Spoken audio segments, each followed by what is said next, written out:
கோவை மக்களவை தொகுதியில் பாஜக சார்பில் போட்டியிடும் தமிழக பாஜக தலைவர் அண்ணாமலையை ஆதரித்து பாஜகவில் இணைந்த நடிகை ஆர்த்தி கணேஷ் பிரச்சாரம் செய்தார்.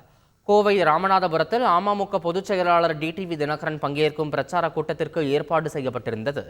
அந்த கூட்டத்தில் பேசிய நடிகை ஆர்த்தி கணேஷ் தான் பிறந்த ஊரான கோவையில் பாஜகவில் இணைவது மகிழ்ச்சி அளிப்பதாக தெரிவித்தார்.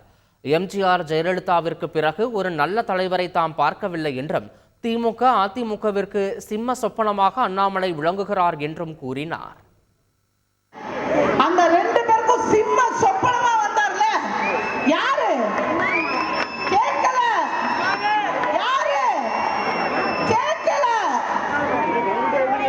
அதாவது இன்னைக்கு கலைஞர் இருந்தாலும் புரட்சி தலைவி அம்மா அவர்கள் இருந்தாலும் அவங்களுக்கு ஈக்குவலா போட்டி போடுறதுக்கு அவங்களை விட அதிகமா படிச்சு திறமையோட வீரத்தோட தைரியத்தோட தன்னம்பிக்கையோட லட்சியத்தோட மக்களை காப்பாற்றணும்னு நினைச்ச இவரை முதல்ல அவங்க கூட சேர்த்திருந்திருப்பாங்க. ஏன்னா இவங்களோட அருமை அவங்களுக்கு தெரியும், ஆனா இங்க இருக்கவங்களுக்கு தெரியல. ஆனா மோடி அவர்களுக்கு தெரியும் இவரால செய்ய முடியும். ஏன்னா அப்துல் கலாம் ஐயா இளைஞர்களை கனவு காணுங்கன்னு சொன்னாரு. அப்படி ஒரு யூத் ஐகான். செய்திகளை உடனுக்குடன் தெரிந்து கொள்ள உடனே சப்ஸ்கிரைப் பண்ணுங்க.